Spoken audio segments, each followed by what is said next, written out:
ஊர் சந்தை நேயர்களுக்கு வணக்கம். இன்னைக்கு நம்ம பார்க்க போறது முளை கட்டிய கம்பு மாவை வைத்து வாழைப்பழம், நாட்டு சர்க்கரை எல்லாம் சேர்த்து செய்ய போற ஒரு இனிப்பு தோசை, அதாவது பேன் கேக் எப்படி பண்றதுன்னு பார்க்க போறோம் இன்னைக்கு. கம்பு உடலுக்கு ரொம்ப ஆரோக்கியம். அதுவும் இது முளை கட்டிய கம்பு மாவு வேற. கம்பு இரும்பு சத்து மிகவும் உள்ளது.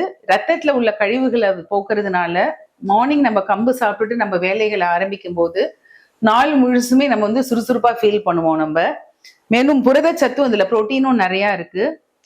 இப்போ பாத்தீங்கன்னா லேட்டஸ்டா டாக்டர்ஸ்லாம் முடி கொட்டுற ப்ராப்ளத்துக்கு கூட கம்பை சஜஸ்ட் பண்றாங்க. கம்பு மாவுல நம்ம அடை செய்யலாம், தோசை செய்யலாம், வறுத்துட்டு இடியாப்பம் பண்ணலாம். இந்த மாதிரி தோசை பண்ணி இனிப்பு தோசை இல்லைன்னா கார தோசை எது வேணா பண்ணி சாப்பிடலாம். நம்ம இன்னைக்கு அந்த கம்பை வச்சு நம்ம இனிப்பு தோசை எப்படி பண்றது, பேன் கேக் எப்படி பண்றதுன்னு பார்ப்போம் இன்னைக்கு. முளை கட்டிய ஊர் சந்தையோட முளை கட்டிய கம்பு மாவு 1 டம்ளர் எடுத்து வச்சிருக்கேன். நான் ஒரு நல்ல கனிந்த வாழைப்பழத்தை ஸ்மாஷ் பண்ணி வச்சிருக்கேன் இதுல. ஸோ இந்த கம்பு மாவுல ஏற்கனவே நம்ம வாழைப்பழம் சேர்க்கறதுனால அதுல நேச்சுரலாவே கொஞ்சம் ஸ்வீட்னஸ் இருக்கும். அது இனிப்பு தோசை பேன் கேக்ங்கிறதுனால இன்னும் கொஞ்சம் ஸ்வீட்டா இருந்தா நல்லா இருக்கும். அதனால ஒரு 3 ஸ்பூன் நாட்டு சர்க்கரை சேர்த்துப்போம். அதுல ஒரே ஒரு சிட்டிகை உப்பு சேர்த்தாக்க, எந்த இனிப்பிலுமே ஒரு சிட்டிகை உப்பு சேர்த்தா அது சுவையை கொஞ்சம் கூட்டி காமிக்கும். அதனால உப்பு ஒரு சிட்டிகை சேர்த்தாச்சு. நம்ம ட்ரெடிஷ்னலா பண்ற கோதுமை மாவு ஸ்வீட் தோசைக்கு ஏலக்காய் பொடி சேர்ப்போம். இது நம்ம பேன் கேக் அப்படின்னு செய்யறதுனால நான் ஏலக்காய்க்கு பதிலா இன்னைக்கு இதுல 1 டிராப் வாசனைக்காக ஒரே 1 டிராப் வெண்ணிலா எசன்ஸ் சேர்க்கிறேன். நான் அதுல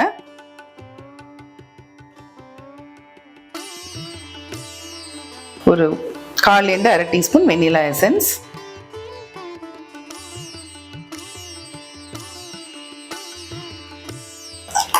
நல்லா ஸ்மாஷ் பண்ணி வச்சிருக்கேன். இதுல இந்த கம்பு, நாட்டு சர்க்கரை, உப்பு கலந்ததை போடுவோம்.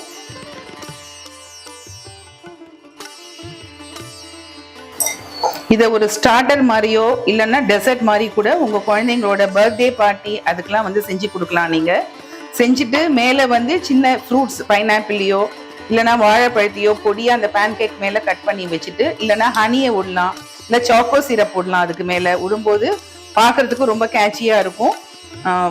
குழந்தைங்களுக்கு ஆரோக்கியமா அவனை கொடுத்த மாதிரியும் இருக்கும். நமக்கு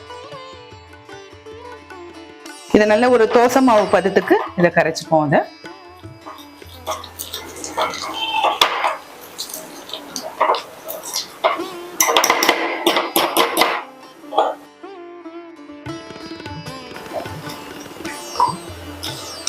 கட்டி இல்லாம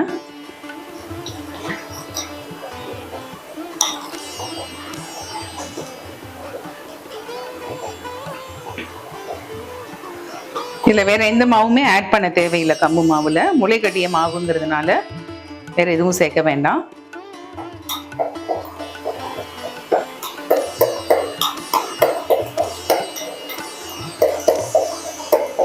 ரொம்ப ரிச்சா பார்ட்டிக்கெல்லாம் சர்வ் பண்ண போறீங்க அப்படின்னாக்க இதுல நீங்க பொடியா வறுத்து பொடியா கட் பண்ணிய முந்திரி பருப்போ, பாதாமோ, பிஸ்தாவோ, இல்லைன்னா ஈவன் பொடியா நறுக்கிய டேட்ஸ் கூட இதுல சேர்த்துக்கலாம் நீங்க குழந்தைங்களுக்கு.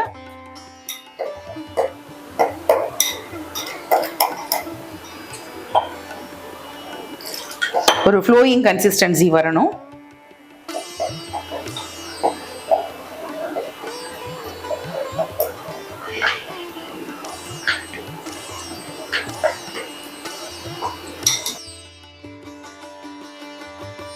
மாவு ரெடி ஆயிடுச்சு. இப்போ இதை எடுத்து நமக்கு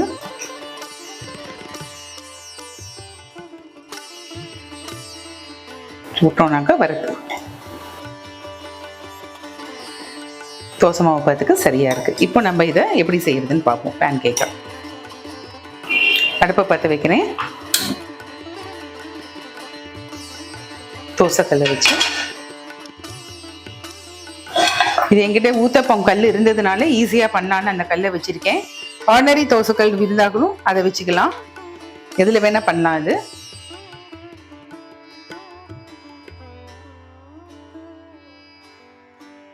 ஸோ இது நெய் இல்லைன்னா வெண்ணெய் விட்டு செஞ்சாக்க நல்ல வாசனையா இருக்கும்.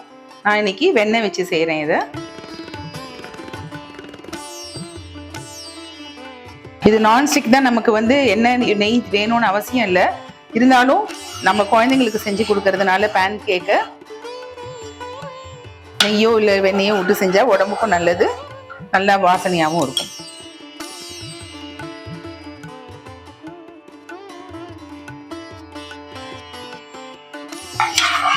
ஈவன் பெரியவங்களுக்கே கூட சில சமயம் பார்த்தீங்கன்னாக்கா ஒரு ஸ்வீட் கிரேவிங் வரும், நமக்கு ஏதாவது ஸ்வீட் சாப்பிடணும் போல வரும். அந்த மாதிரி டைம்ல கூட நம்ம இதெல்லாம் பண்ணி சாப்பிடலாம். வாழைப்பழமும் இருக்கிறதுனால உடம்புக்கு நல்லது. ரொம்ப நம்ம ஒயிட் சுகரும் யூஸ் பண்ணல, நாட்டு சர்க்கரையும் நம்ம கொஞ்சமா தான் போட்டிருக்கோம், உடம்புக்கும் நல்லது. கம்போட முளைக்கட்டிய கம்பு மாவு முழுசா போடுறதுனால அதோட பயன்களும் நமக்கு முழுமையா கிடைக்குது. இதுல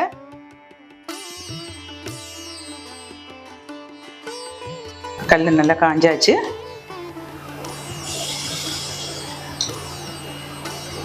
லேசா ஸ்ப்ரெட் பண்ணுவோம்.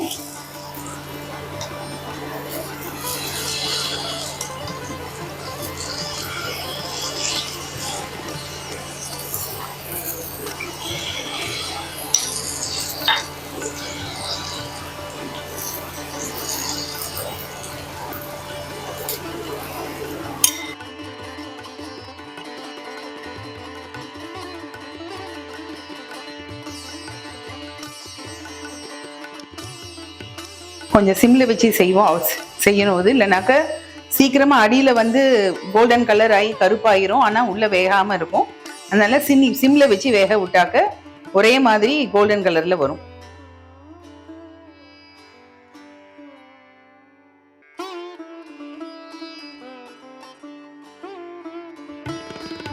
இப்போ ஒரு பக்கம் நல்லா வெந்தாச்சு, வாசனையும் வருது. நல்லா கொஞ்சம் கேர்ஃபுல்லாக திருப்பி போடணும். கொஞ்சம் அரிசி மாவு, ரவை, கோதுமை மாவு அந்த மாதிரி சேர்த்தாக்க இன்னும் கொஞ்சம் ஈஸியாக திருப்பி போட வரும். பட் நம்ம வேண்டாம், ஃபுல்லாக கம்பு வச்சே செய்யணுங்கிறதுனால ரொம்ப சாஃப்டாக இருக்குது. வாழைப்பழம் வேற சேர்த்துருக்கோம்.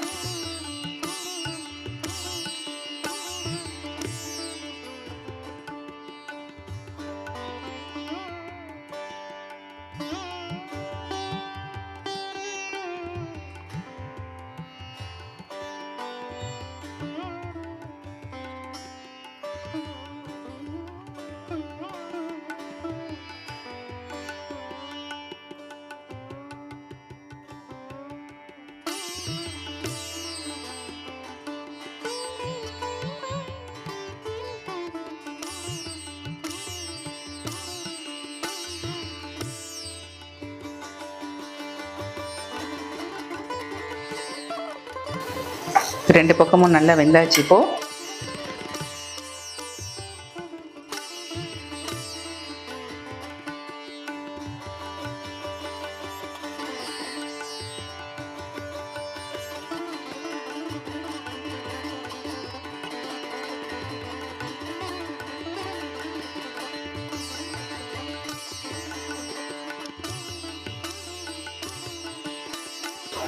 இதுக்கு வந்து ஹனி விட்டு சாப்பிட்றது ரொம்ப நல்லா இருக்கும். அதுக்கு மைல்டா ஹனியை விட்டு குழந்தைங்களுக்கு கொடுத்தீங்கன்னாக்க ரொம்ப விரும்பி சாப்பிடுவாங்க. முளை கட்டிய கம்பு மாவில் செஞ்ச பேன் கேக்.